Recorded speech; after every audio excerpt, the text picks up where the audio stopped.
Hi everyone. Today we're going to be doing one thing only, which is reading my reply to Jon Barbas in a follow-up to my Is Metal Racist video essay. All we'll be doing is reading this post from top to bottom. It is a standalone piece. However, it does cover a lot of material in the essay it follows up on. Is metal racist? Yes, it is. Or a trans woman critiquing heavy metal philosophy's good faith response to Andrew Lee. There is a lot of extra material in here in particular, if you scroll down to the table of contents. Not just the timestamps to the video essay itself or the works cited page, but a lot of addendums that discuss a wide variety of things. Those things are discussed here intermittently, but again, they are discussed in response to Jon Barbas responding to me in my follow-up to my own Is Metal Racist video. So if there is something in here that I will try to explain and that explanation feels inadequate, simply go to the table of contents in the original video essay and read one of these addendums. Also, if you want to know more about me, you can read this portion at the bottom. You can find out how to support me, either through Ko-fi or Patreon. You can follow me on social media, though again, that is 18 and up. My Ko-fi is safe for work. My Patreon is not safe for work, but it's all kind of about the same stuff. So that information is here if you want to take a look. Also, this essay is written to be safe for work. However, it does have a bit of censored nudity in it, and I have censored it already, but given how stringent YouTube is about that, I will be censoring it here through my video editing software as well. If you go to the original essay, you can see the slightly less censored images. With that being said, let's get started. Replying to Jon Barbas, a follow-up to my Is Metal Racist video. This follow-up covers the direct and touching reply from Heavy Metal Philosophy, aka Jon Barbas, i.e. regarding my Is Metal Racist? Yes It Is essay, originally critiquing his South Asian Metalhead and Andrew Lee's How Heavy Metal Upholds White Supremacy, respectively. Essentially, this post provides Jon's response to mine, with my replies here supplied in between his own.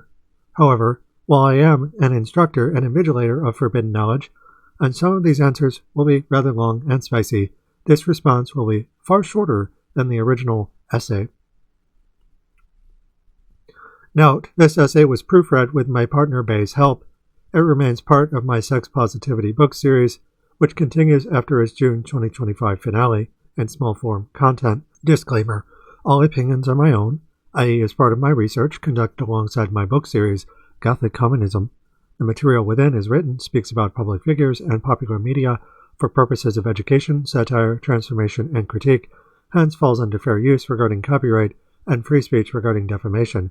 Click here for the entire series disclaimer. Content warning: racism, genocide, and fascism, transphobia, tokenism, and various Gothic themes, rape, meaning, from my definition, to disempower someone or somewhere, a person, culture, or place, in order to harm them, generally through fetishizing and alienizing acts or circumstances, socio-material conditions that target the mind, body, and or spirit. Rape can be of the mind, spirit, body, and or culture, the land or things tied to it during genocide, etc. It can be individual and or on a mass scale. Some censor nudity regarding the sex work I do alongside my writing and illustration work, and images of racism, segregated fountains, blackface, and Oriental vaudeville. Table of contents. Basic interview order concerning Jon's replies, my responses when heeding the alien. I'm not calling Jon the alien here, but referring to discussing unequal feelings of alienation experienced between two different people, he and I. On radicalism, or practicing what I preach as taught to me by radical sluts. The Dialog. Conclusion, a word of warning stuck on repeat. Basic interview order. Listed here are Jon's replies to my video to confirm its YouTube comment section below, in order and with timestamps, followed by my replies to each. 1. Opening and Jon on identifying as Southern versus Asian. 2. His confusion as to Andrew Lee's comments on Asians facing segregation in metal when they're not, i.e. needing to forcefully desegregate being Andrew's exact words. 3. Jon clarifying that it's racist for anyone, white or not, to gatekeep metal as whites only. 4. Jon expressing interest in historical materialism tied to people's individual tastes, and following them. 5. Jon describing his going to metal shows with the default expectation of safety. 6. Jon on ranking abuse, not to apologize for it, but focus on forms of abuse that rank higher in terms of priority, e.g. Asian good at math jokes versus actual physical violence. Jon also commenting on gaming being far more toxic than metal overall, which I wholeheartedly agree. 7. Jon checking his privilege vis-a-vis the hardships he faces, and others ranking his hardships while living charmed lives themselves. 8. Jon discussing found family and metal serving as such within criminogenic conditions engendered generationally by capital. 9. Jon not on being Brazilian, but encountering Brazilians at a Cavalera show. 10. Jon on people failing to investigate bias, preferring instead to lean into guilt by association. 11. Jon clarifying that "Why did you lead with something racist?" was directed at a racist person in his own life, not at Andrew Lee. 12. Jon warning about Project 2025, attacking metal outright, outlawing it, versus a mere rise in prejudice. 13. Closing. To that, you could view this entire post as a de facto interview, one whose call and response dialogue is given in good faith and in stages, but not really planned ahead of time. I found Jon's answers to be really insightful, and wanted to comment on them as such. The aim here is not to upstage anyone, but educate readers about metal and the Gothic, showcasing good practice through diverging perspectives that reach similar conclusions across space and time. So if my lengthy replies ever appear defensive or seemingly out of left field, know that Jon and I essentially agree on everything here, e.g. human rights, Trump, states' rights. We just have at times vastly different ways of phrasing it, with me admittedly favoring a nerdy horrors blend of Gothic puns, anecdotes, Amazons, Gorgons, and academia, holistically married to sex work, poetics, and scholarship below. Regarding Amazons and Gorgons, the monstrous feminine and objection, re creating Christeva, objection meaning to throw off in Gothic theory.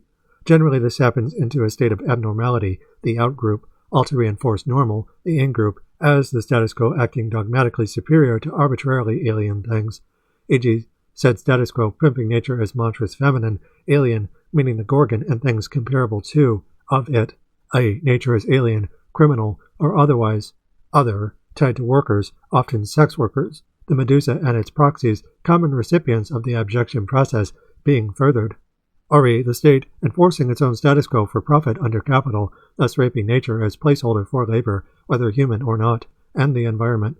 Doing so happens through pro-state dogma being historically fueled by racism, queerphobia, sexism, and other bigotries, any and all conducive to such ethnocentric operations, extermination, ranging from the Enlightenment, aka modernity, into late-stage capitalism. From antiquity to that point, the oldest profession to abuse is the whore, but some degree of racism, particularly the barbarian outsider to object by insider elements tied to house and home, is roughly as old, versus systemic racism tied to capital, which is far newer, with me admittedly favoring a nerdy whore's blend of Gothic puns to scholarship, the neo-Gothic modus operandi, its own retro-medieval borrowed freely from infamous long-dead auteurs and iconoclasts like Matthew Monk Lewis and Mary Shelley, the Gothic historically penned by white women and gay men. So while I do use academic ideas here, I often do so in ways that are conversational, even trashy, one foot in hell, as it were. Concerning Jon's replies, my responses when heeding the alien. Jon's answers appear exactly as he gave them in his YouTube comment, with minor corrections for clarity. My answers vary in length. Some are short, others are long. All try to focus on Jon's feedback, while teaching the reader tangentially about various things tied to metal, communism, and the Gothic, e.g. sex work, state piracy, and the poetry of monsters, etc. Jon points something out, and I magic school bus that shit. As far as that goes, I do so not merely to hug the alien, but heed its outlaw perspective too, the subsequent testimony turning any normal worldview upside down to favor the oppressed.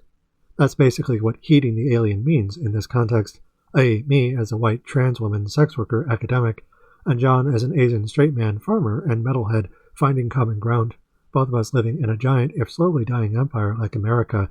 The wings of liberty have definitely lost a few feathers, Jack Burton. Equality is alien, therefore radical, and the so-called land of the free actually being a giant brothel, prison, concentration camp, what have you. To dare suggest universal equality and liberation from the ruling class is sedition, terrorism, insurrection, and must historically be dealt with through lethal force by state powers. And while I can't strictly speak for Jon, I'm ultimately approaching the topic of the alien in favor of worker rights, equal rights for all, and world peace as radical, i.e. in ways I think he'd ultimately agree with, meaning versus state oppression and objection, pimping state victims, the natural world as alien, criminal per Cartesian thought, heteronormativity and settler colonialism as both built on older patriarchal orders and as fundamental qualities of capital and imperialism by design. In turn, these specters of Shelley come out from the ancient past and the tragic to avenging Gorgon above, to us, a darker Stygian current to swim in and heed its terrible data, the swan singing sirens and Zide whispering of deadly deeds and threats that so often go unsaid in life. The state must die, and will sacrifice, scapegoat, everything to hold on to power while calling its own barbarism valiant. Cops, kings, and billionaires suck, and those they treat like criminals, meaning those assigned some degree of criminal status by state machinery delivering political violence, while often imperfect themselves under said violence, still have useful information to impart as far as that goes, with whores being criminals in state eyes, but also cash cows to alienate and fetishize for profit. re. the alien as a thoroughly flexible and modular combination of this or that under privatization, and all the monopolies of the state through private property that Marx's stateless, classless, moneyless society tries to escape. Imperialism being the highest stage of capitalism according to Lenin, 1916, but also older than capital and arguably surviving it according to me. re. from Volume 0. Quote, whenever I say the state in this book, I am referring to the state as both a current mechanism for capital, but also the status quo more broadly, a state of affairs that it has evolved into its current form. Nation-states whose sense of national identity in relation to capital had to evolve into itself from the Cartesian Revolution onwards. In the past, the status quo would have been the church, or church and state as undivided, i.e. feudal enterprises and city-states prior to the rise of nation-states that raised wealth through tithes or conquest, the Crusades. Conversely, the state as a traditional vector of exploitation by neoliberal agents, corporate bodies, taxes, and commodities can also be entirely bypassed by them, i.e. anarcho-capitalism and the accumulation of wealth through the creation and sale of privatized commodities, military and domestic, controlled entirely by corporations. Unquote. Source, what is the Gothic? This includes sex and forces alien through the abjection process.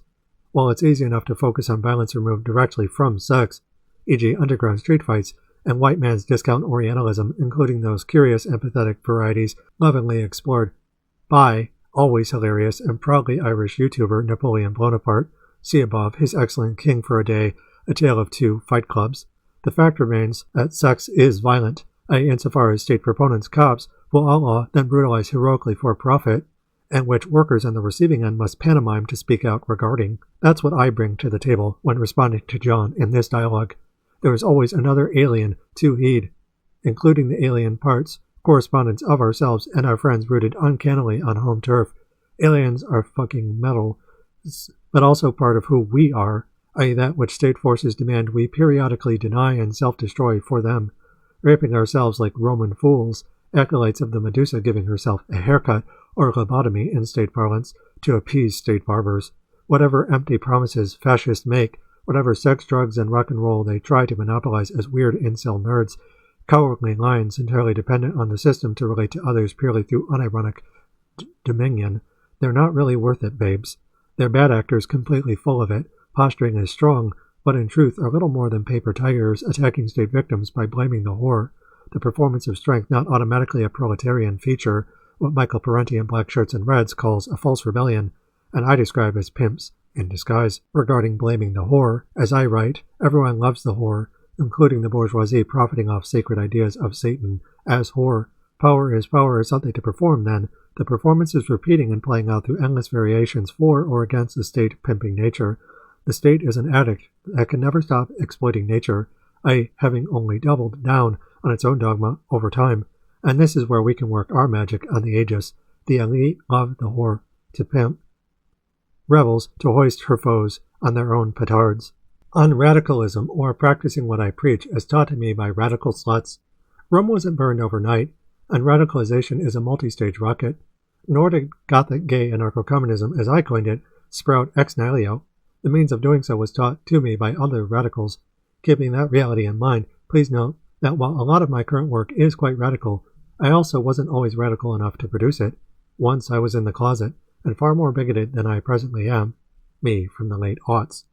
Again, such things happen over time. Radicality something that can help or hinder workers, fascism radical from a right-leaning perspective, communism from the left, and both being modular elements on a spectrum where multiple ratios are possible. It all depends on what you consume, when, why, and from for whom the bell tolls. In my case, I started consuming metal as a little girl, but didn't normally encounter other GNC people until in the early 2010s. When I started coming out of the closet in my late 20s, meaning so-called preachers ipso facto. As queer people, metal was a unequal, asymmetrical point of connection for me to show other gay people heavy metal, or for them to show me a different slice of the human condition metal speaks to, a collective chance to bond with those who seemed different than me, but point in fact were actually who I was turning into, a black mirror to gaze upon and see what I wanted to be, but also my former self to shed and replace with fresh, satisfying skin, coming out as painful and confusing, but also glorious when and if the conditions are ripe for it. E.g., not having a land on Earth anyways that feels queer enough, i.e., while races are historically tied to different land masses, no queer nations historically exist, meaning none that start queer and don't treat queerness like something to give and take away by state forces. The state is straight, as I put it. In other words, racism actually requires people of a given race to be in the area for it to fly, whereas with anti-Semitism or transphobia, in the absence of trans people or Jews, people will happily come up with some paranoid delusion about us regardless. Unquote. Source Skeed, Iris Meredith, November 5th, 2025. As time went on, I met more and more minorities, many of whom were radical, usually queer, and in dating them, I myself radicalized too, i.e., a show-and-tell dialogue that concerned not only us, but a broader wisdom of the ancients, one composed of outlaw thinkers meant to expand our minds, warts and all. Zool showed me Foucault and taught me about GNC people, the genderqueer movement. Lindsay, aka Jadis, showed me cute animals, e.g. frogs below, and taught me about BDSM and how not to do it. Kuwu showed me kindness after Lindsay, and taught me how to heal from rape while embracing my burgeoning queer self, my second puberty. Bay showed me kindness after all my exes, and taught me how to appreciate the indigenous perspective those people lacked. The wisdom of the ancients being a cultural understanding of the imaginary past that Gothic communism pushes towards a better future with, versus fascism's obsession with the state and its past greatness, e.g. when men were men and women were women, and endlessly subservient, sexually available towards the former through state paradigms, pimping the latter nostalgically out, i.e. the nuclear model and its harmful divisions of nature and labor, essentializing rape while abjecting it in monomythic language, i.e. the Gorgon a whore to blame by Tolkien cops, subjugated Amazons classically stealing from nature for the state. Dating and education for me went hand in hand, not even starting in earnest until I was 29, i.e. I lost my virginity at 21, but didn't date in the wild until I went back to college the second time around. From there I learned that sex is dangerous only because it threatens to radically change who we are. In my case, I went from a sexually awkward nerd who used metal as a crutch to a sexually liberated nerd who embraced metal as where the wild things are. After fucking GNC baddies to metal, I could suddenly see, there in my mind's open eye, visions I had already experienced as a little girl, dreaming of warrior princess womanhood. Making wild rumpus indeed. Pleasure and pain are excellent teachers, and you can't develop Gothic communism without connection through power exchange, which metal explores with vigor. Through the connections I developed, I cultivated something to currently preach here, i.e. in this dialogue tied to many others, all of us passing on what metal taught me, but also the baddies who taught me through a shared dialogue that goes ever onwards. To it, I couldn't say I practice what I preach unless I shared what they taught me with all of you here. Our existence is political because the eye of Sauron is currently upon us, and we must camp cannon to survive. However, yours is too because the state, the great destroyer below, devours everyone eventually, saving white straight people for last. There is no life in the void, only death. Well, lucky for us, Medusa's a death god, and Poppy Girl in my case, one who knows how to clap back when staring down state machinery from the void. The dialogue. What is it, kitty? Oh no, just sit. I'm gonna read the interview now. I know it's hard. 1. Jon. Hello, Persephone. Once again, thank you for approaching my episode with kindness and good faith. Yours is rather long. I went You went quite in-depth with a lot of great references. The Matrix references in particular resonated with me. We have a lot of agreements. I have a few points I'd like to clarify, and a few I'd like to thank you for moving me on. It's not that I don't identify as Asian. I do. I identify more as Southern because I experienced more Southern culture than I did Asian. It's not a binary, it's a ratio. No, I do not own a Confederate flag guitar, nor have I owned anything with any Confederate symbols on them. When I say I identify as Southern, it's not the caricature of Southern pride. I love the rural pace of life, the small community. I run a small farm and spend as much time as I possibly can in the woods. I love the food down here, the Appalachian Mountains, and the art. Note that nowhere in my episode did I bring up the Confederacy, Lost Cause, or even any defenses of the South's worst characteristics. In fact, the reasons I even brought up the South at all was to point out that I'm no stranger to racism, including far worse degrees of it than I have ever experienced in metal. I know, Kitty. Racism is bad, isn't it? As a small but related side note, podcasting is a lot like getting into a disagreement with your spouse. A few days later, you always think, "Aw, damn, I should have said it this way instead." I do wish I would have put more emphasis on my intention to defend metal, because I can see, after the fact, and because of conversations I had with people in the comments, that in several places it seems I'm downplaying racism.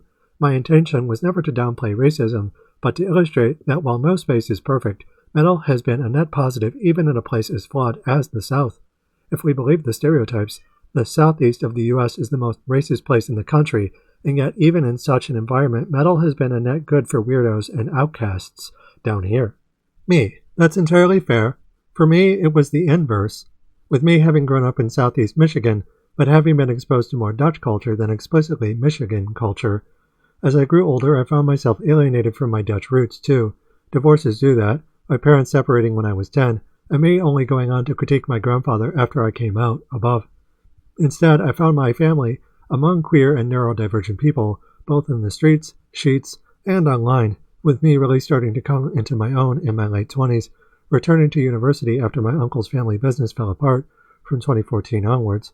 From there, I started to encounter people who changed me for the better, myself coming down to blind luck, initially followed by informed luck, i.e., insofar as doing so largely required me to learn from these chance social sexual encounters, meaning in ways my friends and I could pass on, re through my Gothic communism book series, which only built consciously on that hard-fought and hard-won tradition. Love is a battlefield and all that.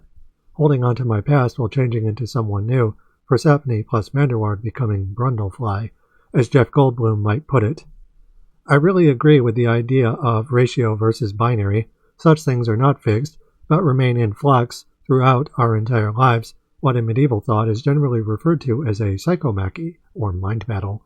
Likewise, a love for nature was something instilled into me from an early age, too, i.e. my lullaby being Samuel Taylor Coleridge's Kubla Khan, after which I studied the British Romantics as an undergrad into grad school and beyond, e.g. my friend and muse Nix hails from the Appalachian Mountains, so much so that I wrote on her in my series, Ari from the Demon module. Those making art aren't doing so in the abstract. It represents their homes as a part of who they are, and vice versa, as Nix writes in regards to coming home. I love coming back home and exploring the woods I grew up in. It's such a refreshing experience and cleansing to my soul. These West Virginia woods will always have my heart, no matter how far away I stray. Horrors of nature have an ace element, then, insofar as the things they love that grow aren't just genitals, but the greenery of plants that fauna feed upon and take us home when we die. This threshold and proximity with the divine in nature is both intense, but also oddly nurturing and protecting in ways that eroticize nature as optionally orgiastic, a potential bacchanal that lets people enjoy the same current aliens pushing towards reunion, however all parties agree to. Unquote. We're often wrestling with caricature to mold it in more liberatory ways, i.e. as it in turn molds us. Also, as nature changes and grows around civilization, capital kills it in ways that haunt us towards change of any sort, but generally radical. So I get loving the idea of a place that you describe, meaning as you've lived and breathed your entire life, something to fight for and protect from capitalism, ergo racism is a means of capital defending itself through armed subservience, state proponents pimping nature as mantras feminine to keep the bourgeoisie alive. To that, you write, If we believe the stereotypes, the southeast of the US is the most racist place in the country, and yet, even in such an environment, metal has been a net good for weirdos and outcasts down here. I wish to add, Michigan has a strong rural element up north, but also conservative revival among not just the Dutch colonial mainstays, but also the Michigan militia and KKK. So, as something of a weirdo and outcast myself, I can totally relate to the net positive you speak of regarding metal, e.g., my partner in grad school saying to themselves when they first saw me, and while I was still in the closet, "He must be a metal guy," and that led to many adventures henceforth. Above. John. It's important here to recognize that this episode is specifically about metal. I definitely should have done a better job of reiterating that point. When Andrew says we should forcefully desegregate metal, it's not the violence that I want clarification on, it's the actual mechanics. During the Black Civil Rights Movement, POC were forbidden to participate in white spaces by law. Those people drank from white fountains and entered white restaurants in protest. What is the equivalent of this for Asians participating in metal? If I, as an Asian man, want to start a metal band, no one can stop me. Who do I have to force to allow it? That is the point I want clarification on. This part of the episode didn't come from a neoliberal place of aversion to violence, but from a place of genuine confusion. Who do we have to force to let us in? Now, to be honest, I do have an aversion to violence without due process, but honestly, that is not the place where my question came from. I have no issue with violence when it's either voluntary, martial arts, or justified. And by justified I don't mean made the mob angry, but justified with evidence. I can see why it was seen as tone policing. Do you have a suggestion on how I could better articulate curiosity without seeming like a tone cop? Me. Quote, if I as an Asian man want to start a metal band, no one can stop me. Who do I have to force to allow it? That is the point I want clarification on. Unquote. That is entirely valid, and admittedly something I entirely failed to recognize. To that, confirmation bias often leads critics of oppression to see it everywhere we look, so much so that we miss the obvious right in front of us. Not being Asian myself, I overlook the relative privilege oppression that minority has experienced in the US, so much so that I fixated on something I thought you were arguing but weren't, i.e. me interpreting your argument in ways that overlooked these realities. Mea culpa. In regards to tone policing, I confess you have me a bit on the hip. I ultimately misunderstood your argument, so the term tone policing doesn't really apply in this case. However, a good rule of thumb with tone policing is to remember that, while we all have different degrees of privilege and oppression to consider, which also intersect among other minorities and in-group, out-group members, tone policing is historically done in ways that consciously apologize for state power. This unto itself can be reactionary or moderate, and it really boils down to who you're talking to about and why. TERFs, for example, can tone police in ways that are more openly hostile or veiled, depending on who's doing it. They can also eat crow and then try to apologize to the very people they've attacked, as Brianna Wu recently did below.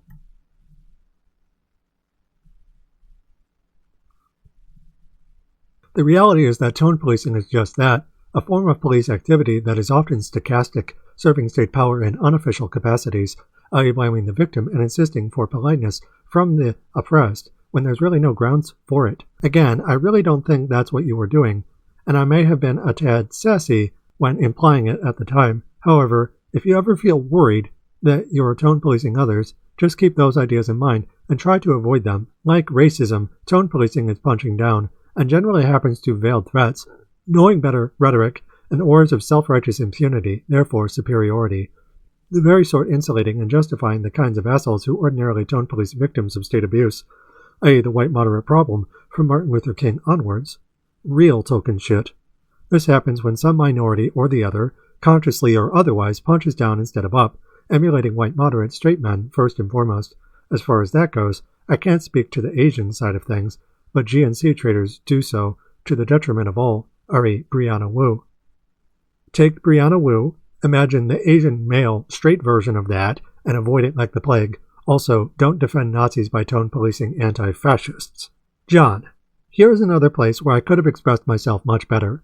I don't think it's racist to point out that metal is white people's music, at least not from an Asian person.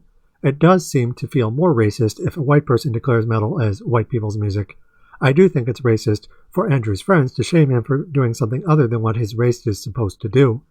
It's a sort of internalized racism You see this a lot with black musicians in rock bands. They of course get racism from whites, but also their own brothers and sisters. Andrew should be able to do what he wants. It's obvious that white people shouldn't try to stop him, but it's not so obvious that his own people shouldn't try to police his interests based on his race. They shouldn't be the ones constructing the cage around him. To bring myself into this statement, I get a lot of shit down here for hating country music. Yeah, I'm a country person. I'm a farmer. I own a truck for buying hay and seed for the animals. I'm an outdoor person. So what? I don't like country. They're not going to get me into it just because I'm supposed to. My friend and muse Vera Dominus also lives in the country and is big into the land and reclaiming it, her labor. But one's birthplace, or place to land after much traveling, doesn't automatically preclude or guarantee a given belief system, e.g. Vera is a soft pleasure dom from gay Philly, and she took that with her into the countryside. Me, I absolutely agree that ethnic minorities often, far from emulating Whitey, emulate Whitey's idea of what minorities are supposed to be. It's definitely a form of internalized bigotry, and it can lead to treating metal as not for us because it belongs to our betters, per a master-slave dichotomy. You see this all the time with self-hating queers leaning into negative stereotypes on and off stage, but it's just as much an issue when setting boundaries for things that are off-limits racially for much the same reasons. What we can and cannot consume within a presumed and ongoing social order. It's one thing to install our own individual boundaries based on personal taste. It's entirely another to have others do it for us against our will, e.g. Sammy's father in Sinners telling him rock and roll is the devil's music, while having turned to the white man's pulpit himself to colonize his own people post-diaspora. In turn, preconceived stereotypes uphold the same gates to keep, i.e., that persist not just through house and home, re. redlining, but the music played inside and across those territories over time. Education and re-education take time, and generally as an uphill matter of actually challenging harmful societal norms, i.e. on stages shared by bad actors performing oppression bleeding into real life, colonization dressed up as rebellion, re. me vis-a-vis parenti. In regards to country music, I generally dislike it because of its politics.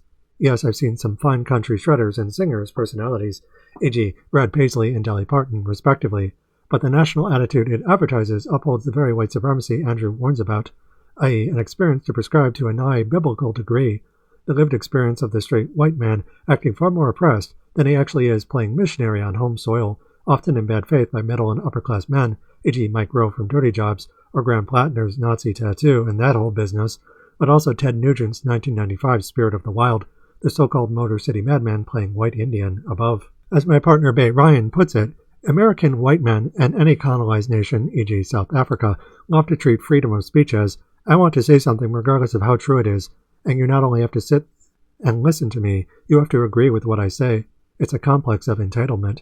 If white moderates don't police, then the entire middle class has become something timeless and sacred to defend its own dogma with, versus the colonized, the latter pushing towards post-scarcity and away from capital and the former attacking them on stage and off, i.e. after Manifest Destiny into the present, re. me vis-a-vis Howard Zinn, state proponents policing the alien by playing cowboys and Indians in bad faith, with Hitler emulating Jefferson's idea of the noble savage during Lebensraum, re. Bad Empanadas, how the USA inspired the Nazis, from Manifest Destiny to Lebensraum. Darvo and obscurantism monopolize violence, terror, and monsters for the state, i.e. to raise false flags over the same old territories time and time again until capital dies, which it does by design, and fights mid-decay not to, by punching down harder at state victims, re. fascism. You moved me a little on this one. I certainly should consider historical materialism on people following their interests. Groovy, let me know if you need a hand. You are correct on this one.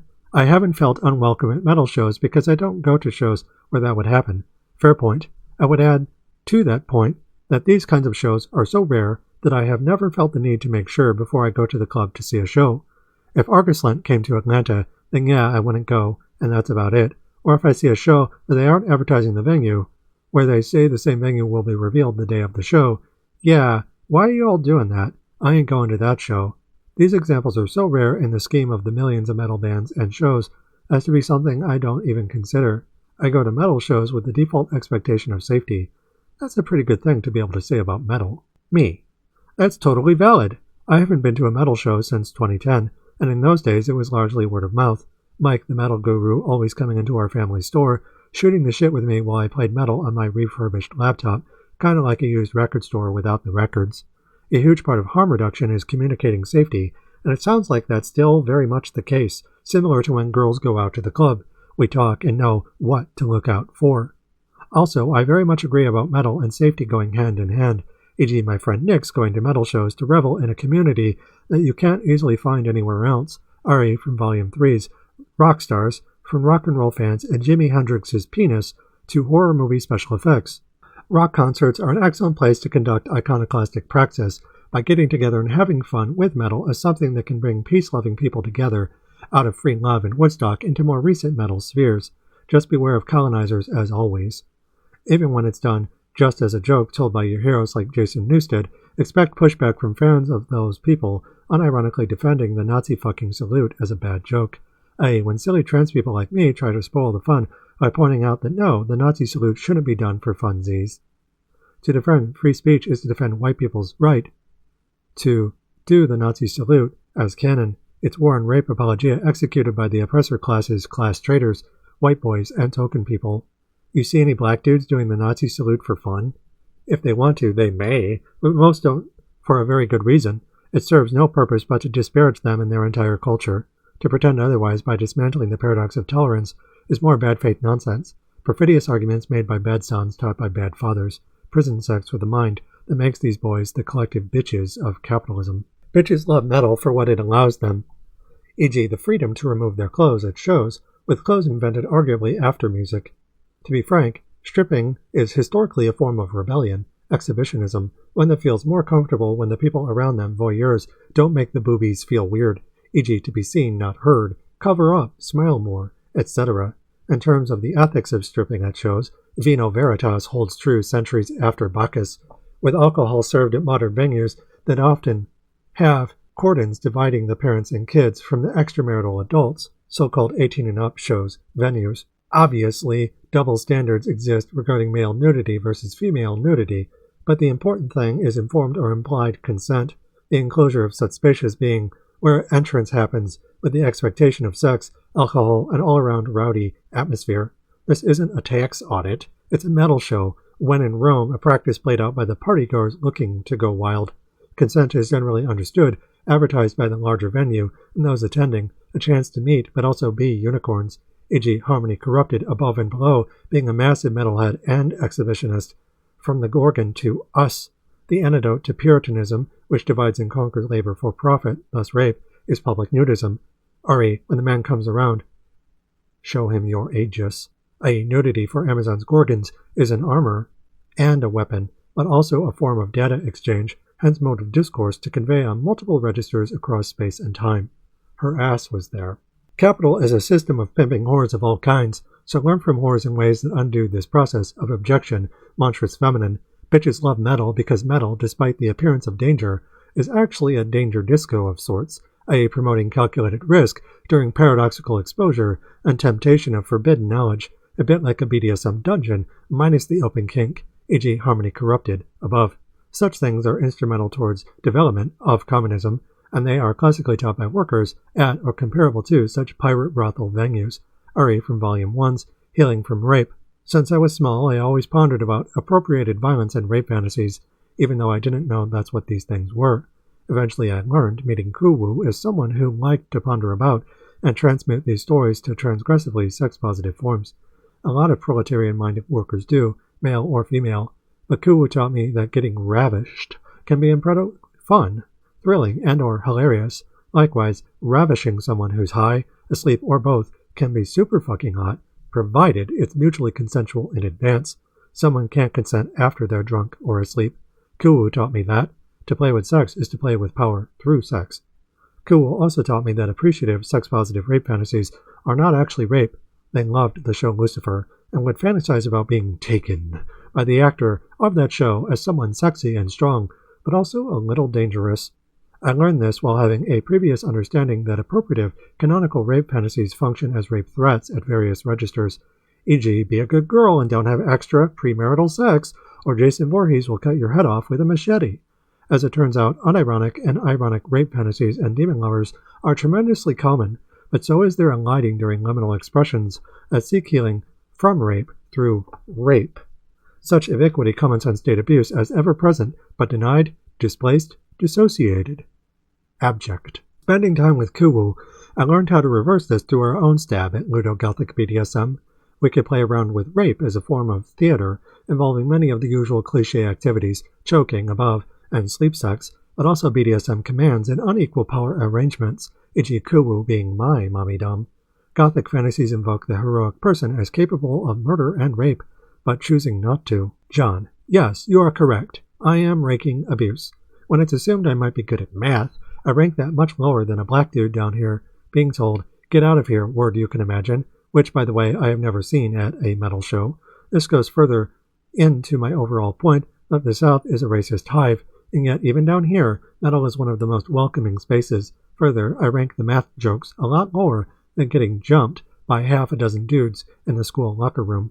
When it was clear things were about to get violent, I challenged the main dude's manhood by saying he was too chicken shit to fight me one-on-one, to which he replied something about me knowing kung fu, and then they beat my ass. Yes, I rank the Ohms joke much lower than that. I've been roasted by my friends over much more hurtful things that have had nothing to do with race. You call it looking the other way. I call it perspective. Also, note that the personal experience that Andrew brought up in his video was also a math joke. He also looked the other way, because in the grand scheme of things, that isn't something worth causing a scene over. He took much more offense to the pet eating joke his friend endured. Also, Andrew did stand up when a band he was supposed to share a bill with, Master, was okay sharing a bill with Arcuslint. That does rank a lot higher than a math joke, and Andrew took a stand. Further, I would rank any math joke I've gotten way lower than the abuse you've suffered as a trans person in gaming.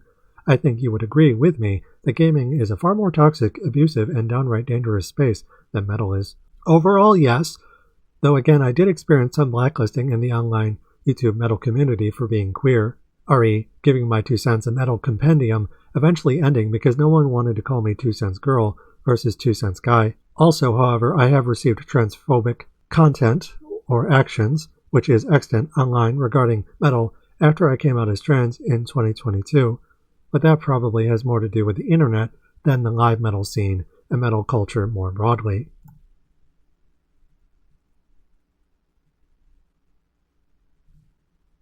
Me: I'm so sorry that happened to you, comrade. Also, long-ass answer for this one. First, bullies never fight fair. Mine being adult men abusing me as a child, or various token parties when I was older. Certainly that's an awful thing to have to go through. The bathroom, public or private, being a hunting ground for opportunistic cowards, e.g. the killers of Next Benedict above. My dad would beat me. I would listen to metal from my mom to escape, and comparable music below, an effect I carried forward into my 30s, i.e. when cultivating not just a means of escape, but way of transforming the world, meaning through the magic that metal and the Gothic offer as part of a shared mode. To that, our views aren't simply inherent or essential at birth, but shaped over time afterwards. To it, racism is taught like any bigotry through the consumption and embodiment of metal, but so is empathy for other people, generally through the Gothic and its assorted media, metal or otherwise. Historically viewed as trash, i.e. playing with monsters, including whores, the oldest profession, ergo demonization of work, later to reclaim. As some of the smartest people I know, e.g. Dialog Gallo, Goddess Estrin, or Harmony Corrupted above, all showing this mythical intelligence through their uncanny ability to play with but also discuss these ideas through their interviews with me. Whores have to be clever, playful, or they won't survive. But also, keeping quiet is suicide, genocide. There must always be a whore for the state to pimp, an enemy to subjugate and kill, and the whore is always a cunning homewrecker and unthinking slave made by the state punishes when it refuses to obey. RE, the whore's paradox. The whore's revenge occurs through the same process of abjection, reversing profit as revenge versus the pimp. Regarding an unthinking slave made by the state punishes when it refuses to obey, e.g. Frankenstein's monster being clearly made for war, e.g. demon, athetos say kill. But also a demon to punish by a Cartesian master having made future robota slaves from dead former slaves, criminals, whores, and madmen. If you ever feel privileged and want to know what it's like to be alien, i.e. framed as scary as a product to sell to the middle class clutching their pearls, be it non-white, queer, or non-Christian, etc., think of the creature from Frankenstein standing in for all oppressed beings. Alien equals whore, and whore equals the recipient of police violence from the pimp, or those functioning as pimps. The difference, as always, is function per a dialectical material context, not aesthetic, Yes, a fat booty, or any form of exhibitionist voyeur public nudism below, can be just a product to anesthetize viewers, i.e. mere bread and circus peddled to the masses to placate, weaponize them, but especially the usual target audience, entitled straight men, white or not, or those acting like them, re turfs in manbox, green, clamoring for meat, white or dark, dressed up as sex and force, made Amazonamachia. Likewise, it can be a form of expanding one's mind and actions and or organs through preferential and performative code. Gloggin's illusion of mere play, or sex, which is generally sold as playtime, that entertained between equals in power if not in circumstance, pointedly playing together through a shared goal, can pass vital data along through ongoing discourse, brothel espionage, the line between house and whorehouse, corporal punishment and pleasure, vasovagal, fight or flight, fawn, etc., a historically thin one, illustrating mutual consent as sadly optional. The elite are pimps, and pimps only care about profit. R.E. From Darkness Visible, Dark Fairies, a battle to fight, waging class war as ass war, intersecting with culture and race, with white bodies having non-white characteristics below. Fantasy is often more fun than reality, but also pushes towards brave new worlds. That's the paradox, the victim putting rape in quotes not just to spice up their sex life, a form of negotiating labor, but reclaim their power framed historically as alien by state pimps, our power scaring the bourgeoisie when wielded subversively by workers undermining nuclear models. Ergo capitalism and capitalist realism, the Gorgon in small, burning Rome on the Aegis. It seems like escapism, total nonsense, but sets us free while in chains, the wily whore waging stealth war through open secrets mid-cryptonomy. Her booty is a cloaking device and a weapon, conquering Earth through land back, labor back, and sex back as one and the same, Misan and Bime, i.e. we have castles too, and woe to any who try to conquer them. Hell hath no fury, indeed. To be clear, the cake is a lie, that lies and truth aren't mutually exclusive. They classically serve different aims mid-cryptonomy, depending on who's using them to live deliciously, what Jonathan Swift called splendid mendex, and Milton Darkness Visible. And she came to know the pleasures of women, and was bred to the finest stock. Pound Town is a school of mysteries. Such hard knocks actually love taps from Russian dolls, exchanging tit for tat. This isn't merely the stuff of mighty heroes on the page, ambrosia, but concerns ordinary workers eating it up wherever. The Gorgon's signature, fury, speaks to, but also through us, scorched earth, motherfuckers, to show and hide at the same time.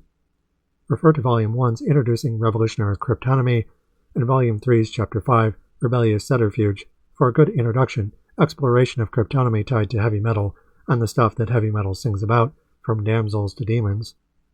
Before I learned how to slay coochie on my own, for example, chasing Amazons and writing about them for years, I was raised on Evil Dead and Conan the Barbarian through my uncles, and Aliens and Super Metroid through my rocker D&D loving mom, as much as Monty Python and Godzilla through my admittedly eccentric grandparents, discovering Matthew Lewis as the monk in grad school overseas, loaded with such silly serious stories. I took their messages to heart, meaning into me, and doing my own thing with them afterwards, i.e. camping the canon from Broadmoor to me, reversing objection to humanize those that, through canonical media, as something to make and meet out, are historically objectified to serve profit using dehumanizing language, re whores, which Amazons are, albeit with a barbarian's warrior monstrous feminine alien masculine phallic forte element. Not all whores are gay, of course, but gay whores are basically vampires, gay ninjas, or sex wizards, enamored with an imaginary past, the Gothic, i.e. teaching others through what I again call the wisdom of the ancients, to fight back against state monopolies, pushing gradually away from colonial models with pre-colonial ideas towards post-scarcity, as Gothic communism does, or as Keel and Peel put it, by putting the pussy on the chain wax. The more I consumed, the more I played. The more I played, the more I learned, because I consciously tried to. As time went on, I started to ask myself, what if objectification and power are still possible, but through the inverse and avoidance of the usual harms caused by capital and its routine fetishes? Rejection sucks. A fortune favors the bold, i.e. I suddenly felt tempted to try long before it paid off, re meeting Bay, who helped me write my PhD, but also Kubu and Victoria above, asking myself as I did Valeria's signature refrain, "You want to live forever?" And who loves showing me rebellious queer music, in Bay's case, e.g. King Colto's KFC Santeria with Sudan Archives singing about American politics, and Palestine versus Colto's OG solo version, also 2025, singing about being queer, non-white in Kentucky. I only fuck with gay boys, theys, bad bitches, and dykes. Yeah, the redneck, thick butt slut's my type. Yeah, the big breast, big dick, roll doll's my kind. Yeah, they taught me how to fight, so I'ma fight for their rights. Fuck Trump, fuck ICE, free Palestine. I'm gonna say that shit again. Free Palestine. It's American dollars funding genocide, with the people waking up. We got open eyes. The same rebellious spirit goes for any being of nature fighting back for land, labor, and sex, with land, labor, and sex, as, to some degree, performative, re Amazons below, refusing to tokenize as they've historically been forced to. Leaving the cave, we meet other rebels mid-pandemonium, satanic smugglers bringing hell back into Plato's cave, with Valeria being the queen of thieves below, and thievery serving different aims depending on who does it, why, and to whom. Samus has many palimpsests, including Sandal Bergman's aforementioned Valeria, and being girls in a man's world, they all endure comments that spill over onto the men around them. Several sexist comments include ridiculing the man while paradoxically worshipping the Amazon next to him. Nice mangina! Ah yes, the male camel toe makes its appearance. Through such sissification, fans, male or otherwise, can fetishize the Amazon, i.e. to achieve different aims all at once, both to objectify the woman and attack inadequate men, simultaneously a crisis of masculinity from projecting weirdos. To it, Bergman isn't the tallest woman on the face of the earth, but she is above average, yet she's also someone shorter than Arnold, her male co-star, who she saves in the movie, anyways, and has the best lines, e.g., all the gods that cannot sever us. If I were dead and you still fighting, I would come back from the pit of hell, to fight by your side. I.e., she reclaims her power on and off stages that classically fetishize her in different ways. Amazons don't escape fetishization, but reclaim it on different registers, by performatively distinguishing themselves despite the gender trouble, and all without assimilating. To that, Bergman carries herself well, still a woman while fighting like a man, i.e. in ways that me, a trans woman, still look up to and respect today. A feminazi, read TERF, she ain't. Language works this way more broadly. Amazon, for example, isn't classically a compliment, but a stigmatic, highly pejorative label, i.e. when applied to Athenian women by Athenian men, the latter describing the former as monstrous feminine, ergo second class.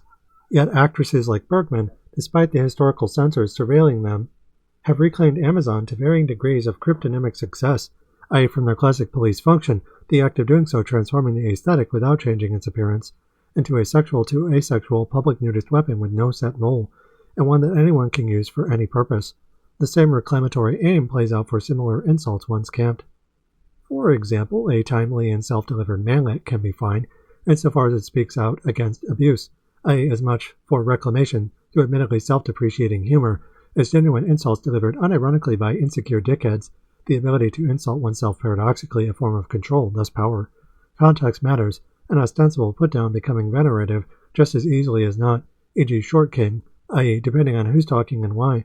Valeria was the queen for a reason, giving as good as she got while carrying herself well. You're not a guard. Neither are you. And then they fucked. Amazons or otherwise, all my work and that of my friends working with me, 2 or more standing against many, is based on transmuting canon by camping it, ergo it's infantilizing elements, e.g. Demi, name I can't pronounce, punching up against white feminism calling him wholesome, i.e. changing what white people see regarding trauma below through the context of play post-inheritance. This includes me and my trauma relating as much to stories I consumed before, during, and after my abuse connected to that of others across space and time. For all Stranger Things Gothic panache, the concept is hardly unique to strictly Gothic language. For example, when regarding my own childhood trauma as exacted by my father and stepfather, a particular film speaks to that abuse, i.e. to a similar degree to Stranger Things' own psychosexual narrative, with similarly abusive, thus unequal power exchange and subsequent outlets of escape, without the overtly monstrous visuals. One of my mother's favorite films that we used to rent on VHS, Immortal Beloved. In the film, Beethoven stands on the stage, old in death, thus unable to hear his own music. He hears it in his mind, the ninth, supplied to us as he might have heard it. He remembers every single note, while likewise envisioning his drunken father coming home at night. Unable to comfort himself with drink or non-consenting women, he mounts the stairs like a shadow, pursuing his own son with phallic intent, the father's club extending seemingly out from his crotch, suggesting a psychosexual nature to this abuse, raping his son to control and dominate him, no doubt in response to criminogenic abuses, capital visited on the father, and father's father, etc. As I have borne witness to, there is no difference between a man climbing such steps and a demon in the eyes of a child. Beethoven expects the fiend, waiting almost patiently while gazing out the window at the stars, longing to be free under them instead of imprisoned within his father's fallen home. Seemingly at random, Beethoven takes a chance. He climbs out the window and hides in the shadow of the roof while his father screams his name. Then he climbs down the storm drain and runs for it. He runs like his life depends on it, sprinting through the forest, between the trees, with the twinkling stars looking down from on high, and reaching a secluded lake, he disrobes and climbs inside the paternal waters, floating in the womb-like darkness of a maternal sublime. Revived in 1994, Beethoven's Ninth in 1824 echoes Coleridge's sentiment from 1818, re. The Gothic art is sublime. On entering a cathedral, I am filled with devotion and with awe. I am lost to the actualities that surround me, and my whole being expands into the infinite. Earth and air, nature and art, all swell up into eternity, and the only sensible impression left is that I am nothing. In other words, metal is numinous, i.e. something to pursue. The Gothic quest for power, the Promethean quest, taking many forms, some of them fierce, replay per the usual Gothic go-tos, or joyous, re. Beethoven, and some of them oddly quaint, e.g. Rob Halford's Donner and Blitzen. Quote, the title refers to Donner and Blitzen, Santa's foremost reindeer. The song uses short but hefty words like power, icon, and glory to regale the listener as DMB tear through the sky, much like their namesakes, thunder and lightning. It's a Christmas chant, but one imbued with divine might. Consider these lyrics, transcribed by ear so there might be mistakes. For one holy night their incredible flight, arriving on earth the immaculate power, Donner and Blitzen tear through the sky, raining good fortune, love from on high. Lots of dactyls, a stressed syllable followed by an unstressed syllable, the typical Judas Priest scene of a mighty invader raining down on us earth dwellers, dreamer, deceiver, invader, starbreaker, painkiller, etc., is well intact. The only difference is the payload. Moreover, if you listen creatively, certain words have the potential to sound malign, one holy, unholy, raining love, raining blood. Unquote. In infinite form, infinite power, regardless of which, whatever people sing about as lyrical content translates to the singers and subjects too, a sense of community and power through said community, sex to be sure, but also safety in numbers and all-around social connection, i.e. denied to us elsewhere by puritanical forces, and the Protestant ethic, capital alienates everything, Marx argued in 1844. It also sexualizes everything, I replied in 2023. To it, pursuing the alien to reverse the abjection process, often by hyphenating the language of sex and force, as Judas Priest, being queer, love to do, is key when developing communism, i.e. as fundamentally Gothic and campy from Marx to us. We learn to camp power by playing with power as alien, re. whores, and to play with power, you must go where it is. As for gaming being toxic, oh god, for sure. While gaming certainly has the potential to relay important messages through its prolonged study, or I've wasted much of my life, it remains, at least on a casual mainstream level, absolutely toxic. Partly this sees the fan bases bringing conditioned behaviors into the arenas in question, but also the games themselves, i.e. conditioning players, not just in general, but to be, well, giant bigoted assholes anywhere and everywhere they go. Marx's superstructure is half real in this respect, occurring onstage and off, but also across intersecting media forms and registers of communication. To that, challenging such canonical norms and behaviors endorsing those norms requires steady awareness and intelligence, but also effort to better maintain either in the face of abuse, playing intelligently to encourage critical thought about the usual opiates. For me, this means fighting fascism as liminal, i.e. something in outside video games, but also between them, i.e. while the American middle class, so-called gamer culture, would gatekeep and safeguard the elite through video games being an acclimating device to neo-feudal territories to defend in reality, outside of the game world themselves, as capital starts to decay like usual. Gamergate happened between an ongoing relationship between America and Japan, corporate executives on either side of the ocean, and from competing nations elsewhere, exporting Japanese-American fascism cryptonymically back and forth over decades, e.g. the E-Honda stage from Street Fighter II, the World Warrior having the Japanese imperial flag in it until 2025 above, e.g. China and Hero being a profoundly problematic piece of media I've written about above, but also other authors as well. Schnees, protect yourself from media like this, i.e. hero and canonical monomyth, media equals cop, but also barbarian scapegoat, the outsider for imperial overreach in and out of stories, state apologia, unfolding alongside defense of one's home as conflated with bourgeois hegemony. Said hegemony historically treats others like thieves, not the state.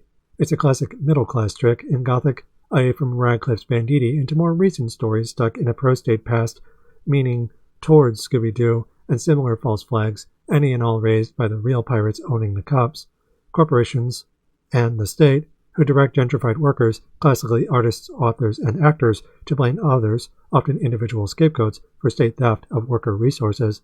Of course, there's proletarian propaganda too, which unto itself classically involves paid labor bias that, if not demonizing outside, then certainly excluding whores, as well as considerable ironies injected deliberately by iconoclastic workers into status quo narratives originally produced by big-budget studios with state backing and reach, with Hero being the most expensive Chinese film ever made. Anything they do is legitimate, and anything we do is not, but the state will make temporary exceptions within its own embedded contradictions, e.g. recruiting temporarily from minorities, the victims of mandatory state abuse, if only to have them punch down against their own, until the next bust period, that is. A problem that lingers well into the present, with Marxist-Leninists, i.e. the state is straight and historically controls sex to vampirically preserve itself in capital, meaning despite nominal titles like communist, employed by Stalin and Mao, apologizing for their own crimes alongside Hitler and American presidents. As a Gothic gay anarcho-communist, I think all states are bad. The fruits of that grim harvest are in full bloom too, with trans people bearing the brunt of various bigotries passed off onto them by third and second wave feminism in the 80s, 90s, and beyond, fourth wave being intersectional in ways that merge gender studies with class and race. Combating it is no small feat, by doing so something of a de facto undertaker, reporting on the perils of trans existence. This includes covering the murder of trans people and their allies, e.g. Nex Benedict or Jonathan Joss, but also the denial of their rights, e.g. the trans youth of today's Michigan, denied by Michigan hospitals strong-armed by the federal government. Eli Newman's Out of Reach, Where Do Michigan Trans Youth Go for Care Now? Above. And all while searching for allies amid our own intersecting axes of privilege and oppression, e.g. myself, but also this tall drink of water below. The paradox of survival and healing from past, present, and future abuse, rape or otherwise, requires seeking solace and sanctuary from people who at times admittedly look scary, the knight in shining armor, the Amazon, the femme fatale, etc. There's not enough trans people for us to rely solely on ourselves, and we're classically framed as monsters by state powers to kill mid-moral panic. Our GNC people have always been alienized and made into deathly fetishes within the state apparatus. Last but not least, you raise an excellent point, picking our battles. Doing so is important because bait through microaggression is always the precursor for those giddy for lethal force, macroaggression, namely execution while pushing their foes against a death river, the Roman modus operandi, forcing their victims to fight to the death or drown. Our surviving of said warrants demands resisting the very urge to lash out when reactive abuse occurs. Our abusers have us surrounded, eager to shoot the fish in a barrel. In hindsight, I spoke out of turn when I described your actions as looking the other way. Your perspective, one of survival against the same enemies that trans people face, has merit, and I see you, comrade. First, let me acknowledge my privilege. When I look at the world, I can't help but feel grateful for the enormous privilege I enjoy. First, I'm a straight male. That alone has smoothed a lot of road. Both my parents being involved in encouraging is an unquantifiable privilege. It would have been more privilege if they didn't divorce when I was a baby, but still a better circumstance than a lot of people have. Now, with all of that being said, what I said in the episode is that all the hardships I face, being asked a question about my heritage, ranks really low on the list, and you called that privilege. I would argue that if the interaction ranks higher on someone else's list of hardships, that person has had way more privilege than I do. The worst thing, if the worst thing they have to face is a rude question, wow, I can't even imagine. That must be a charmed life. I agree. Many of the most privileged are also the most fragile, i.e. white straight Americans breaking down the moment you challenge their beliefs. Often this happens by showing them their own hypocrisy and beneficiary status, i.e. under imperial models, a conflicted state of mind existence I call mirror syndrome, furthering objection to denying one's cop-like role. R.E. from Volume 3, quote, Per Radcliffe, rape and police abuse is a potent aphrodisiac, hence, where shadows are both invented and power is found by demasking such fiends, i.e. what canonical Gothic uses to hint at police abuse, only to tokenize us through the same gaslight." Unquote. In turn, Emperor Radcliffe's refrain, "Such things are scapegoats to banish, but also ghosts of the counterfeit to quickly summon and banish from behind black veils pulled aside mid-inheritance." In the Gothic, from the later 18th century on, as David Punter has shown, the middle class often does what we have just seen Leroux do in Le Fantôme. It displaces the hidden violence of present social structures, conjures it up again as past, and falls promptly under their spell, with feelings of both fear and attraction towards the phantasms of what is displaced. The Gothic, well before Leroux adopts it, enables a growing bourgeois hegemony to be both haunted by and distanced from the hidden barbarities that have helped make it possible, and hence the repressed uncertainties it feels about its own legitimacy, as in Abraham's Phantom, by projecting such anomalies into the horrors of apparently old and alien specters, buildings, and crypts." Unquote. Source: The Ghost of the Counterfeit, Leroux's Phantom, and the Cultural Work of the Gothic. 2002. In other words, and per Hogel unto myself, power in the West is largely faked, and has been from the start. Hogel argues that modern Gothic is grounded in fakery. In turn, Hogel's observation of the history of the Castle of Otranto forms the basis for understanding the concept of counterfeit as a result of the objection process. But Gothic, especially from the middle class side, remains haunted by its own betrayals onto rising feelings of terrorism tied to modern Gothic. Ergo, police violence under capitalist realism monopolizing monsters for these aims profit through objection. A wild bastard or conqueror of some kind appears from somewhere else, a fearful past below, and must be subsequently dealt with, generally through heroic medieval levels of violence, extreme prejudice. Per objection, there must always be a horror to scapegoat, including crooked cops whitewashing dark castles when destroyed from Walpole onwards, a bastard to expose and expunge, rectifying a wronged power it presumably imitated and usurped. Its state apologia, whose Darville arguments author dark scapegoats and death warrants to transfer power from one ruler to the next, often through barbaric levels of poetic force inside the same chronotopes, Ari from Bakhtin, onto myriad castle-themed power fantasies, e.g. Howard's Conan the Barbarian looting many a fortress from unrightful heirs such as evil wizards, dragon lords, archaic mothers, etc. as dark to justify their righteous slaughter below. The family you have is the one that you find. Absolutely. And as an outsider in the South, the family I found was in metal. Hence why I felt the need to come to its defense. Now, if I'm not allowed to rank abuse, then I don't think I can properly defend metal or claim that its existence is a net good, because we all three would agree it's definitely not perfect. But it's been a refuge for me in a region that sorely needs it. Here is another place where I regret not phrasing it this way, but the intention of my episode was never to minimize racism, but to defend metal. You ultimately agree with my conclusion that it isn't actually metal that upholds white supremacy, but the conditions the art form has no choice but to exist in me. Precisely, we fight capital, a system founded on rape, while inside it, and I more or less agree, we have to rank rape as a means of strategy amid recognition, i.e. doing so to prevent it, provided our ranking and recognition aren't to discredit the testimony of actual victims. In hindsight, this wasn't what you were doing. Furthermore, and similar to your previous query about tone policing, I would add here that appropriation versus appreciation boils down to dialectical material context. Moderates, for example, rank rape to uphold capital through rape apologia, e.g. Richard Dawkins saying he cares about women, when in truth he only cares about policing the bodies and language of victims, women or not, i.e. Melissa McEwen's 2013 article about him was eventually taken down.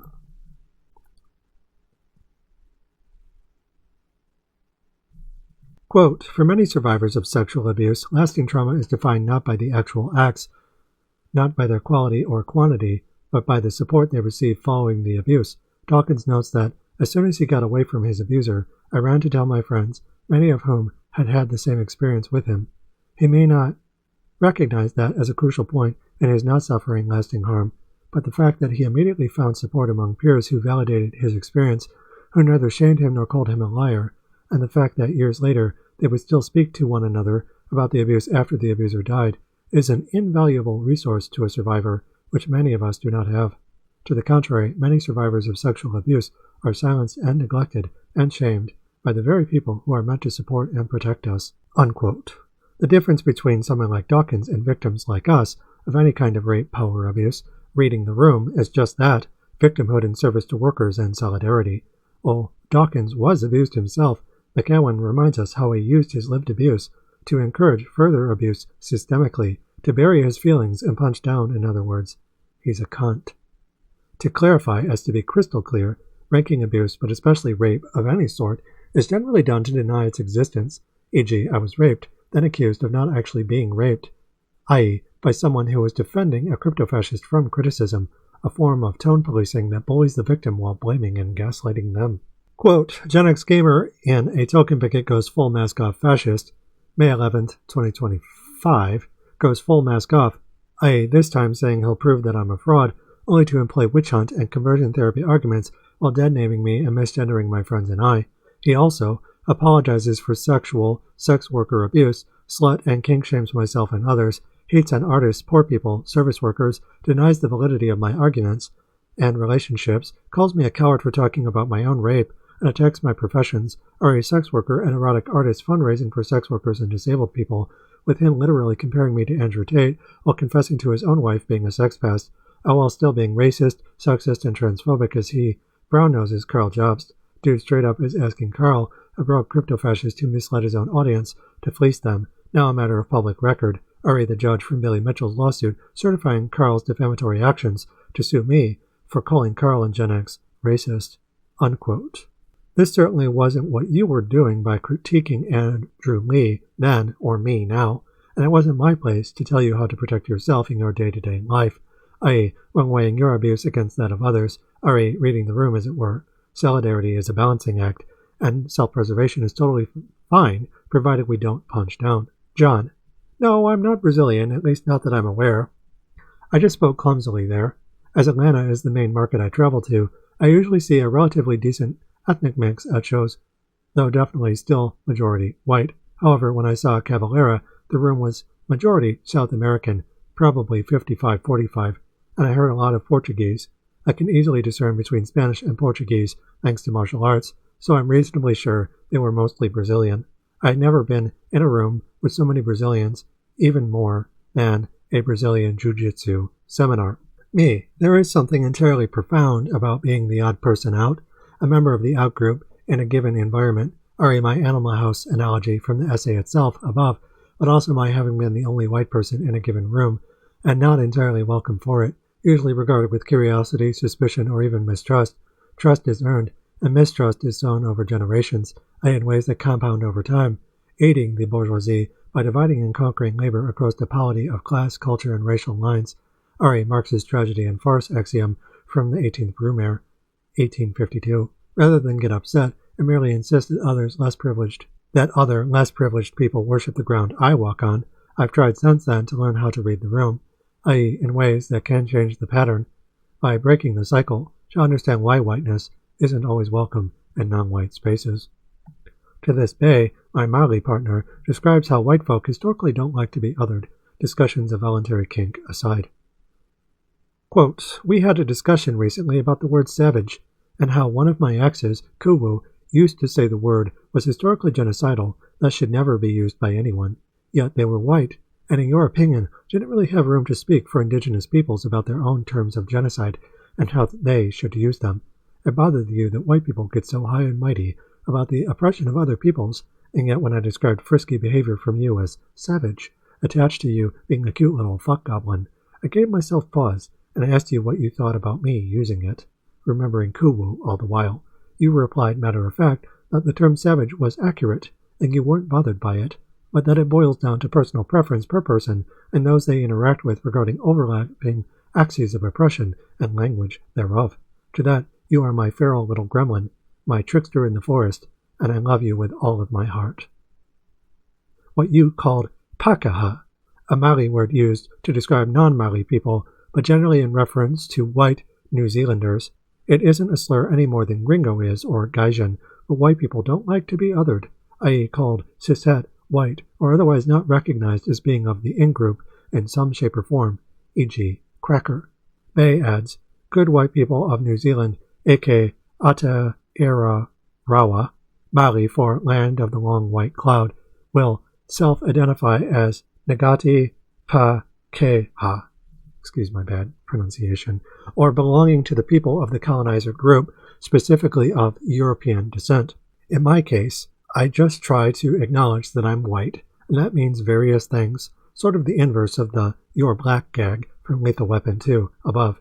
Like, yeah, my ass is white, and I've had to work pretty hard to overcome my own privilege, but also my own racism, e.g. my mother was not only beaten by her black neighbors as a child, teenager, but also raped when she was homeless by the one friend she had in her late teens, i.e. who just so happened to be black, who she trusted, and who in turn betrayed her trust in the worst possible way. And while I'm certainly mad at the people who abused my mom, no means no, you creeps, I wouldn't scapegoat them for the criminogenic conditions that led to such things. In short, I wouldn't act racist towards them, because doing so only causes the abuse my mom suffered to repeat. That being said, while many people perhaps know the phrase, "there's no perfect victim," there's no perfect abusers either. Rape is a terror weapon, and so is racism mid-objection in ways we weird slutty and or non-white nerds can reverse. To challenge the state and its alienation, we must critique the state, not its victims. Regarding my mom, all the people involved were victims to some degree, i.e. to such a degree as to betray out of convenience or desperation, gentrifying and or tokenizing for Judas pay, but also petty revenge, mommy issues. And while assimilation is poor stewardship on its face, that never makes it okay to beat or rape innocent people. R.A. my mother was poor and white, preyed upon by non-white kids or adults her own age, seeking revenge against a vulnerable white girl who never did anything to them except exist. R.E. From series finale, it began with a whisper. Being oppressed doesn't give you the right to oppress other oppressed people, and believe it or not, white women can be oppressed too. Jordan Peele. Source image, a Polaroid taken of my mother when she was younger, shortly after the fall of the Soviet Union, i.e. circa 1991, while hanging with the Red Army. Mom's incredibly educated, but one of those streetwise past ensures that she always has a trick or two up her sleeve. She also gave me a room of one's own, in essence funding my entire book series. John, yes, agreed, but actually do the investigation. A lot of people online stop at the association part, and then their mind is made up. Absolutely. In my case, I had to learn to unsee the stereotypes informing my opinions of those behaviors regarding non-white people, i.e. that were given to me by media, generational trauma, r.e. Animal House, and my mother's experiences with black people growing up, but also video games regarding Asian people, e.g. Mortal Kombat, or Shadow Warrior, above. Vaudeville is vaudeville, the paradox of nostalgia being that state dogma is dressed up as minstrel show in disguise. To break capitalist realism, we must set nostalgia aside while playing with it too, with Anita Sarkeesian versus Gamergate applying to any bigotry under the sun, but also intersections of different media and modular bigotries. Exploitation and liberation share the same space. Nowadays, I'm certainly far more tolerant than I was. Doing so took steady conscious effort on my part, not just to see others different than and similar to me as human, mind you, but likewise to invite them, i.e. to overcome problems of division through shared dialogues on power and playing with it mid-dialectic, e.g. my commissioning of Clockwork Rickspin to pose for me in my book series gallery, a white trans person working with a non-white trans person. I did so not as a diversity checklist, but as a polity of sex workers operating in a shared struggle, ergo finding similarity amid difference, contributing towards a pedagogy of the oppressed that more often than not has anisotropic qualities, i.e. when seeking universal liberation through intersectional solidarity and tactical unity, the stuff of rebellion. It worked for Bruce Lee, didn't it? John. Point of clarification here, when I said, why did you leave with something racist, that was not aimed at Andrew and his friends. In context, I had just spoken about a guy who sees me in public, walks up, looks both ways, and then says something racist. Why would this person lead the introduction this way? Why is this the icebreaker? That is a very weird social strategy, and unfortunately I have experienced more than once, probably less than 10 times, over the course of my life. And just to be very clear, my response was the same every time. Bro, what's wrong with you? Me. Oh, gotcha. Yeah, that makes perfect sense. John, on the issue of Project 2025 and the Ascendant Right, I think that threat is far more existential than whether or not there will be an increase of prejudice.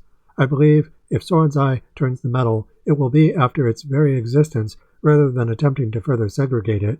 It will be Satanic Panic 3.0, emphasis me. They will be, as per usual, hypocritical in this endeavor by carving out exceptions for Five Finger Death Punch and Disturbed, but death metal, black metal, metalcore, etc., Puritanism will be the issue. Fucking oath. I couldn't agree more. The Nazis from Hitler and Himmler and Heydrich to Stephen Miller and Nick Fuentes are historically hypocrites of the highest order, but also deeply venal, stupid, and mortal. The perils of privilege. The same goes for corporations and tech bros, but also token people, i.e. boundaries for me, not for thee, e.g. trans people and sex workers of different races, i.e. policing the whore. Such betrayals might seem like a bad idea. They are.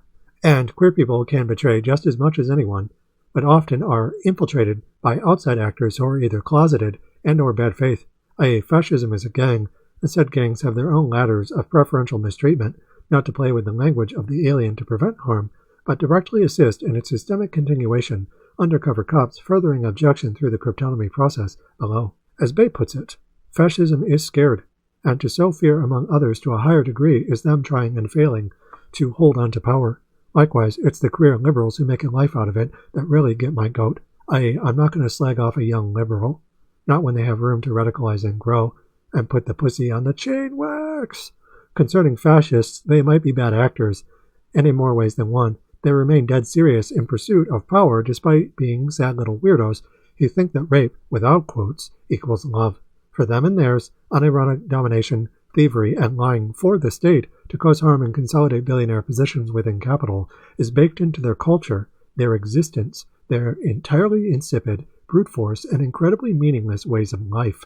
Loveless idiots who can't even like each other while following the leader into a cold, ignominious grave. With joy under fascism being partly to remind Nazis just how little game they have mid-struggle, and by example, e.g. Kuo and I, having loved in ways fascism can never experience reproduce. Love is alien to them, death their only comfort, allergic to genuine sex and connection. Source top, Jonathan Paletti's Is Nick Fuentes Gay? Bottom, Alex Mann's Catboy Kami, how an internet troll went from an Ipswich bedroom to the heart of the U.S. far-right movement, 2021. Are they gay or not doesn't really matter insofar as their function is heteronormative, ergo settler colonial and Cartesian, i.e. people like Fuentes and Kami above, cross-dressing or even exhibiting queer tendencies, social and or sexual in bad faith, to uphold the status quo. Betrayal is betrayal.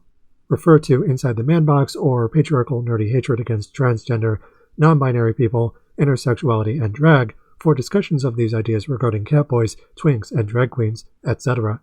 Read Chapter 4, Bad Faith, Rise My Pretties Rise, for an emphasis on TERFs and fascist feminism in particular, 2025. John, and that's it. My comments went a bit more verbose than I intended, as is my custom, but that's the main clarifications I would like to add. I got a lot more value out of your video. Certainly some things to ponder that won't fully settle in one sitting. Be safe and be well indeed. You as well, my friend. Conclusion, a word of warning stuck on repeat. Wrapping things up, I would like to ask our readers to consider this discussion as part of a larger dialogue than our own, one had by older poets like Plato and his allegory of the cave, directors like the Wachowskis in their seminal Matrix film Above, 1999, and Gothic academics like me responding anisotropically to both, back and forth, The World is a Vampire. The same goes for musicians having spilled seas of ink, e.g. Frank Zappa. The illusion of freedom will continue as long as it's profitable to continue the illusion. At the point where the illusion becomes too expensive to maintain, they will just take down the scenery, they will pull back the curtains, they will move the tables and chairs out of the way, and you will see the brick wall at the back of the theater. Take it from all of us, comrades. Fascism is on the rise again, capital dying in ways that have been dead from the start. Capital is dead labor, which, vampire-like, lives only by sucking living labor, and lives the more labor it sucks. Source, Limits of the Working Day, 1867. In other words, death is built into the system, and to revive said system, it will kill as many of us as it can, doing so anyways for profit. And yet, while metal and its calculated doomsdays, nightmare fuel, certainly make for good bread and circus stuck seemingly on repeat, they serve just as well to stabilize and weaponize our voice mid-cryptonomy, meaning for revolutionary aims reversing abjection. But we have to heed the alien, SOS, including ourselves as alien and normal in differing ratios, R.A. John being Asian and straight, and I being white and trans, but both of us being in the same boat trying to survive. A bit like Alien. Fascism is terminally uncool, that monopoly very much favoring the oppressed, who steal their creative power back from those who historically have none. I punching up at those who are so lame and unoriginal they need the fucking Imperium to get laid. real incels even, especially if they call themselves manly men. Likewise, total control is a myth. The ability for a better world in the hands of those with the dualistic power to change things from inside the prison, ship, or otherwise. Divided, we fall into the pot, helplessly cooked alive. United, we choose the recipe, our individual contributions loading a black cauldron with apotropaic disorder. One whose hellish witch's brew sends forbidden knowledge and unknown pleasures bubbling to the surface. Your lineage is doomed, Nazi scum. So, yeah, that's the video. It is one where I was pleasantly surprised by Jon, even though I suspected that they would have a response like this, just given their opinions when I was critiquing them and Andrew Lee originally. But yeah, they are really cool in making the videos that they did and defending metal while punching up against racism. You should definitely go and follow them both. Links will be in the description to their channels and their essays. And if you want to support the work that I do, again, this is the information at the bottom of the page. You can support me on Ko-fi or Patreon. You can also like, share, and subscribe my video, or leave a comment. Any and all help, and I appreciate every one of you. All that being said, thank you for watching, and until next time, stay safe out there, and rock on.